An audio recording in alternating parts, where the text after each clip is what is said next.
Ayun guys, bali ang naging usapan namin ni ma'am, kuya kahit naka-priority yan, sasabayin mo. Itatakbo ko yun sa San Jose del Monte, Bulacan, papuntang Diliman. Pagbabawas pa sila, alamog ng komisyon. So, parang lugi pa rin mga iba, nagpakatotoo lang ako kay ma'am. Nakinig naman si ma'am eh.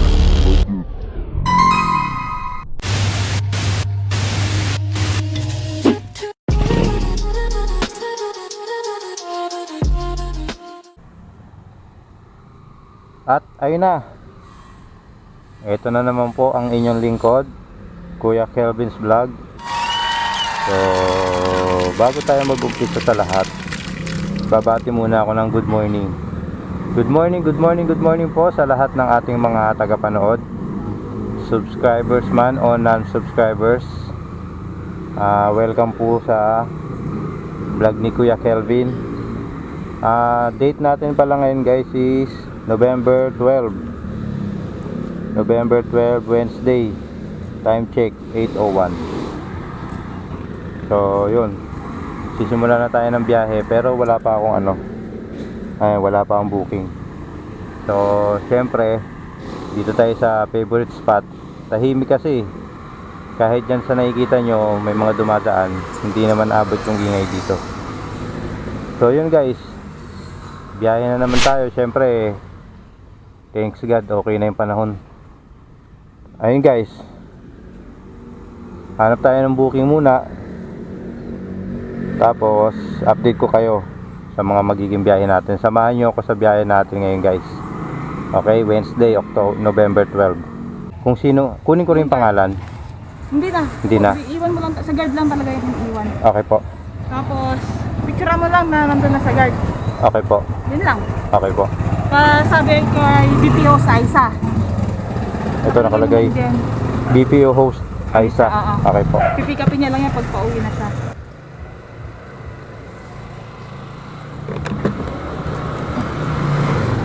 Picture mo lang kayo pag nandun na. Apo. Hello mga boss, update. May booking na tayo. Papunta to ng Diliman. Ayan. San Jose del Monte, Bulacan, papuntang Diliman. 207. Naka-priority to. Bali, sabi ni ma'am, kahit ba naka-priority kuya, sasabayan mo. Sabi ko, pwede ma'am, basta may lumabas na along the way. Along the way yung pick up, tapos yung drop off. Pwedeng lumagpas doon, o kaya bago makapunta doon, madadrop ko rin yung kasabay. Pwede kong kunin yun pag may lumabas. Eh kung idiretso mo na lang kuya, huwag ka na magsabay. Bali yung 207 gawin ko ng 400. So syempre umuuna kaagad ako, di ba? Syempre less hassle sa akin yun. Hindi na ako pipick up sa ibang lugar. Hindi ko na rin i-deliver sa ibang lugar. Kumbaga hindi na ako magmu-multiple drop. Kung ano yung point A ko, point B, yun na yun, di ba? Dinoble na ni pa. Naka-priority na yan guys, so 207. Tapos ginawa pa ni ma'am 400. Ang pamasahe kasi guys 200 eh, 207 to be exact. Tapos syempre itatakbo ko yun sa San Jose del Monte, Bulacan, papuntang Diliman. So yung 207, magbabawas pa sila alamog ng komisyon 20%, so minus 40 pesos. Tapos yung gas pa natin, so magiging malinis natin dun 100 na lang eh. So kunwari ang papagastos 50 pesos, so 100 na lang magiging malinis, di ba? So parang lugi pa rin mga boss, di ba, kahit naka-priority yun. So lalo na pag pooling saka regular, mas konti na lang yung neto mo. So diskarte na lang talaga eh. Nagpakatotoo lang ako kay ma'am. Pinaliwanag ko sa kanya yung sitwasyon ng mga rider, no? Kaya para maintindihan nila na kahit naka-priority yan, sasabayan pa rin. Kasi nga lugi, point A to point B. Kasi kung tatanggalin mo lahat ng deductibles, tapos iisipin mo magkano lang yung magiging neto mo, maliit na lang talaga. Kaya more or less talaga sasabayan talaga ng rider yan. So yung nakinig naman si ma'am eh, yung napakinggan ni ma'am yung side ko, nagets niya, diba? Kaya ginawa ni ma'am, sige kuya, ito ginawa ng 400 ni ma'am. Dito na tayo sa drop off mga boss.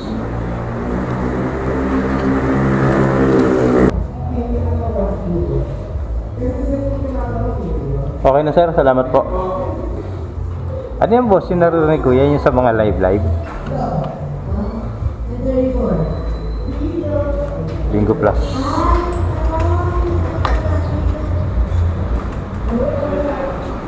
Boss, okay na boss.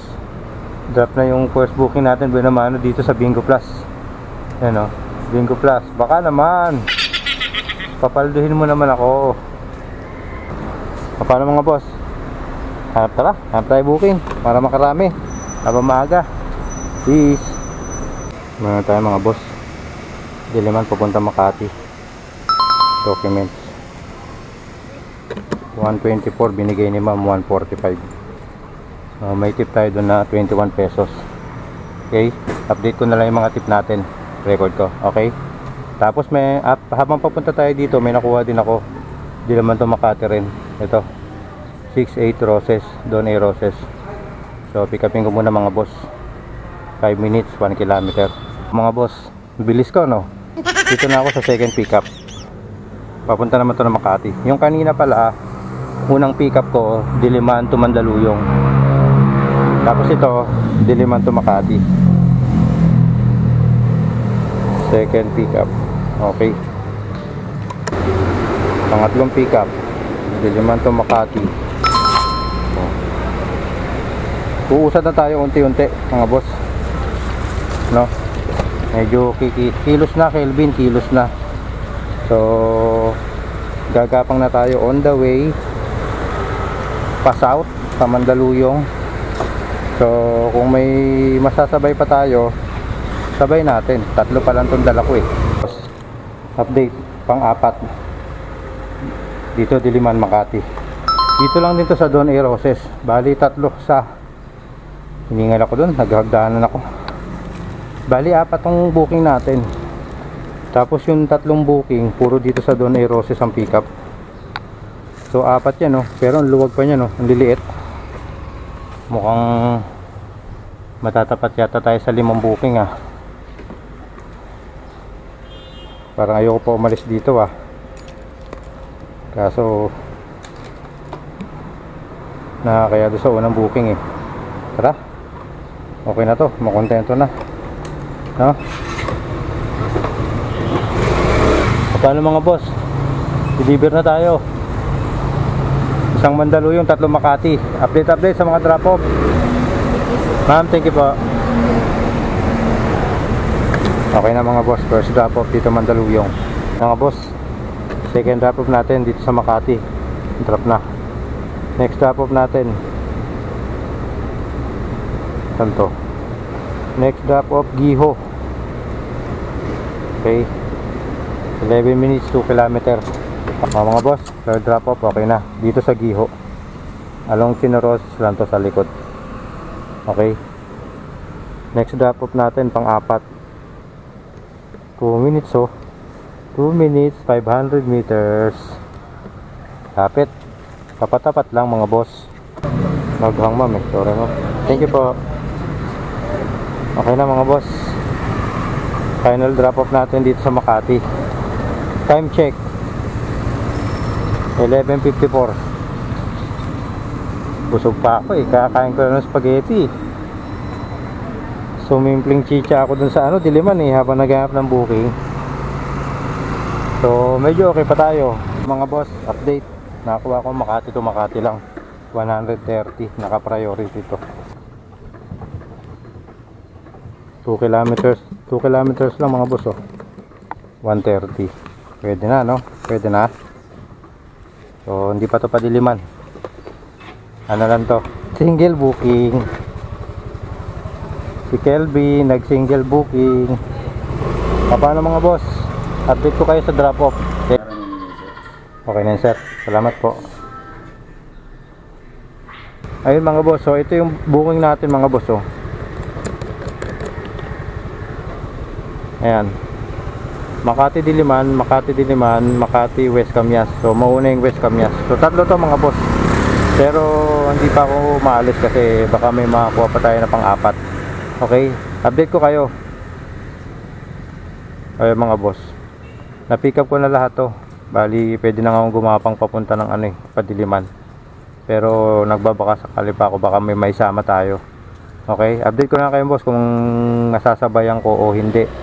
Pag hindi, okay lang din naman. gabiyahin na natin to kasi kukuha pa tayo pabalik Diliman pa Makati. Okay? So paano boss, balitaan ko na lang kayo, abang-abang. Peace. Update mga boss, update. Okay na, drop na yun dito sa may Kamuning sa 46k. Second item drop off. Inuna ko na dito sa may Scout Borromeo kasi pagtingin ko sa mapa 1.5 km lang pala yung layo galing doon sa una nating drop off. Tapos proceed na tayo sa pangatlong drop off. Hinuli na natin si Diliman. Diliman tuloy, si Bureau of Fire Protection. Ilan na lang layo. Oo, di ba? 3 km na lang. Drop off na mga boss, last drop off natin dito sa Bureau of Fire and Protection. Ayan o. Kita ba mga boss? Bureau of Fire and Protection, National Headquarters pala to. Ayan dito sa may Project 6. Okay na mga boss, success na. Hindi ko muna complete yan kasi magpaparit tayo eh. Okay? Pero tinetext ko naman yan na lalo na yung nagbook. Sino yung nagbook? Tinetext ko na okay na, na-deliver na. Baka kasi magtaka, hindi pa complete yung booking. Para lang aware sila na na-deliver na. Kasi pagka kinumplete ko yan mga boss, magne-negative na yung wallet ko eh. So, kailangan mo kasi napapansin ko pwede ka makakuha na hanggang 10 booking. Kahit kunwari ang pera mo dos ang pera mo, pwede ka makapagdaan 10 booking. Pero syempre pagka natapos yung 10 booking na yun, makikita mo na lang ayaw na niya mag-swipe bumabalik na. So, ibig sabihin kailangan mo na mag-top up nun. Kailangan mo na i-complete yung mga booking. So doon na siya maniningil, magne-negative na yan, ganun. So paano mga boss, kaya muna ako. Update na lang mamaya pagkatapos ko kumain. Full tayo booking, okay? Peace. May booking na tayo mga bossing. Dalawang pamakati to. Isang 146 pesos saka isang 245. Bakit 245? Naka-priority mga boss. Okay? Pero malit na item lang. Kaso frozen naman kaya pwede natin sabayan. Sayang meron pa sana isang priority pamakati rin 240 plus din yun hindi sa akin napunta. Anyway, wala hindi para sa atin update mga boss. Kung masasabayan pa natin, pag wala ibabayain na natin to. Dito tayo nakakuha nung kasabay nitong dalawang papuntang Makati. So documents lang to mga boss. Ang drop off dito sa may Ordaneta Village. Talagang hindi pwedeng hindi masabayan talagang sumasaglit-saglit ng tingin sa sa cellphone tatlo na tong drop off natin mga boss. Tatlong Makati. Hello mga boss, okay na, first drop off natin. Na-drop na natin doon sa may Telas. Hindi ko na na-video yan sir kasi kagulo doon. Rush hour na ng mga sumasakay ng mga biyahero. Ang daming bus, ang dami din pasahero. Muntik pa nga kaming hindi magkita ni sir So anyway, proceed na tayo sa second drop off natin, Urdaneta Village guys. Okay, opo. Thank you po. Okay na boss, second drop off dito sa Ordaneta Village. Ordaneta na naman, Ipunggol. Ordaneta Village. Next, last drop off natin. So yun guys, update ko kayo, third drop off final dito sa Makati. Peace. Okay na mga boss, drop na, last drop off dito kay Lahore Laurel. Wrong pin kasi kaya natagalan akong makita. Time check mga boss, 7:09 PM. So update ko kay boss pag kami nakuha na akong booking pa uwi. Dito ako sa poblasyon. Pala to. Takbo na natin to. Sana mahanapan natin ng kasabay mga boss. Unang pika pa lang to. Update ko kayo mga boss pag may nakuha ko na kasabay. Basta naman to, unang bubooking natin. Second pick up mga boss, ayan Tumbler, papuntang Diliman. Okay, dalawa na to. Tara, gaya na tayo. Okay na boss. First drop off, Makati. to San Juan. Dito sa exclusive subdivision din to eh. Ngayon lang nakapasok dito eh.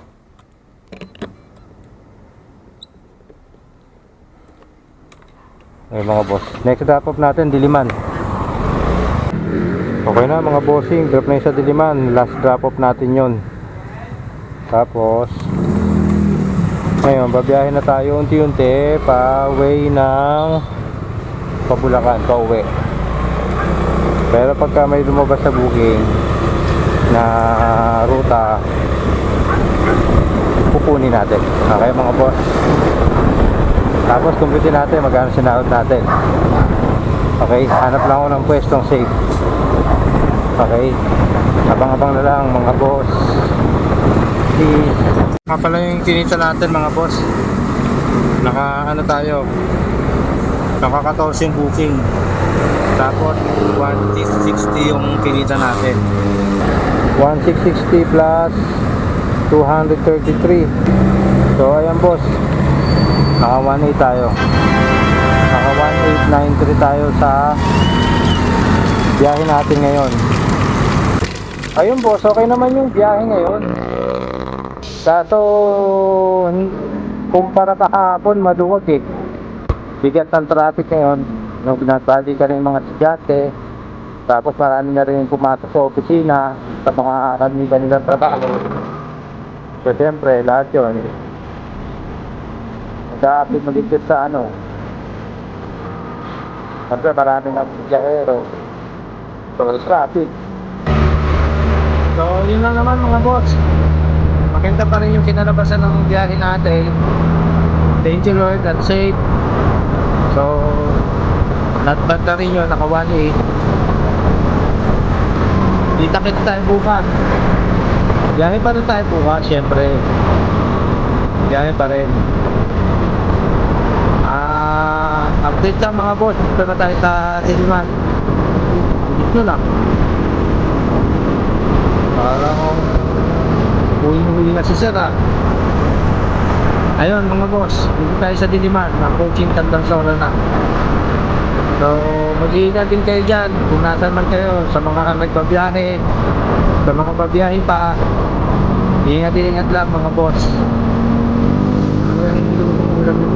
Lutog na ako. Pero nung oras ako kumain kanina, alas 3. Bangon ako eh, dahil yung ulan. Nung oras na rin kasi, no? Paano mga boss? Hanggang sa muli. Ito po ang inyong lingkod, Kuya Kelvin's Vlog. Nag-iiwan ng kasabihan na kung anong bigay na ni Lord na biyahe, yun ang ibiyahe natin. Okay, maging kontento tayo doon. Stick tayo doon.